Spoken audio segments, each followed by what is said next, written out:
നബിദിനത്തിനാണോ ലൈലത്തുൽ ഖദറിന്റെ രാവിനാണോ ഏറ്റവും കൂടുതൽ മഹത്വമുള്ളത്? നബി സല്ലല്ലാഹു അലൈഹി വസല്ലം തങ്ങൾ ഭൂമിയിലേക്ക് പിറന്നു വീണ ലൈലത്തുൽ മൗലിദിനാണോ ലൈലത്തുൽ ഖദറിനാണോ ഏറ്റവും ശ്രേഷ്ഠം എന്ന ചർച്ച മഹാനായ ഇമാം ഖസ്സലാനി തന്റെ അൽ മവാഹിബുൽ ദുനിയയിലൊക്കെ കൊണ്ടുവരുന്നുണ്ട്. ഖദറിനേക്കാൾ ശ്രേഷ്ഠമാണ്, പവിത്രമാണ് എന്ന് വരെ കടത്തി പറയുന്ന ചിലരുണ്ട്. അതിന് ന്യായമായി പറയുന്നത് മുഹമ്മദ് നബി സല്ലല്ലാഹു അലൈഹി വസല്ലമക്ക് ലഭിച്ച ഒരു അനുഗ്രഹമാണ് ലൈലത്തുൽ ഖദർ. അതിന് ഇത്രമേ ശ്രേഷ്ഠതയുണ്ടെങ്കിൽ മുഹമ്മദ് നബി സല്ലല്ലാഹു അലൈഹി വസല്ലം ഈ ലോകത്തിന് മുഴുവൻ ലഭിച്ച അനുഗ്രഹമാണ്.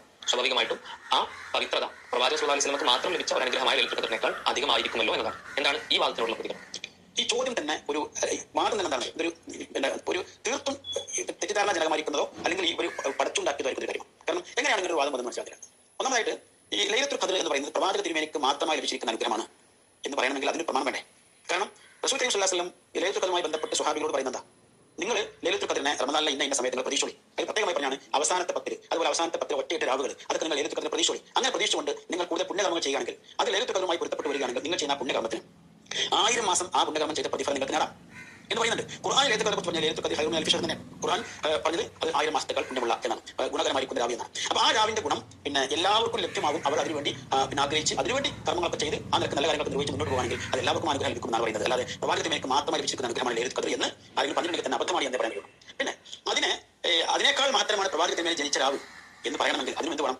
ഒരു തെളിവ്, ഒരു ഖുർആൻ വചനം തന്നെ വന്നല്ലോ. ലൈലത്തുൽ ഖദറിന്റെ മഹത്വം പറഞ്ഞ ഖുർആനാണ്. ലൈലത്തുൽ ഖദറിന്റെ മഹത്വം 1000 മാസങ്ങളേക്കാൾ ശ്രേഷ്ഠതയുള്ളതാണ് എന്ന് പറയുന്ന ഖുർആനാണ്. എങ്കിൽ അതേ ഖുർആൻ തന്നെ പറയുന്നത് 1000 അല്ല 10000 മാസം അല്ലെങ്കിൽ 1,00,000 മാസം അത്രയും കാലത്തെ ഗുണകരമായിരിക്കുന്ന പുണ്യകരമായിരിക്കുന്ന ഒരു രാവാണ് പ്രവാചകത്തിന്മേൽ ജനിച്ചിരിക്കുന്ന രാവ് എന്ന് പറയണം. ഇനി ഖുർആൻ അഥവാ പറഞ്ഞിട്ടില്ലെങ്കിൽ ഈ ലൈലത്തുൽ ഖദറുമായി ബന്ധപ്പെട്ട് ഖുർആനിൽ വന്ന ആയത്തുകൾ, ആ ആയത്തിന്റെ വിശദീകരണത്തിലെങ്കിലും റസൂൽ കരീം സ്വല്ലല്ലാഹു അലൈഹി വസല്ലം പറയണ്ടേ? സംഗതി ലൈലത്തുൽ ഖദറിന് 1000 മാസത്തെ പുണ്യം കിട്ടും, അതുകൊണ്ട് എല്ലാവരും ഈ കർമ്മങ്ങൾ ചെയ്യാം എന്നൊക്കെ പറയുന്ന കൊണ്ട് പറയണം. എന്നാൽ ഇതിനേക്കാൾ പുണ്യകരമായ, ഇതിനേക്കാൾ ശ്രേഷ്ഠമായ മറ്റൊരു രാവുണ്ട് എന്ന് മനസ്സിലാക്കണം. അത് ഞാൻ ജനിച്ച രാവാണ്, അതിന്റെ കാലമാണ് എന്ന് റസൂൽ പറയണ്ടേ?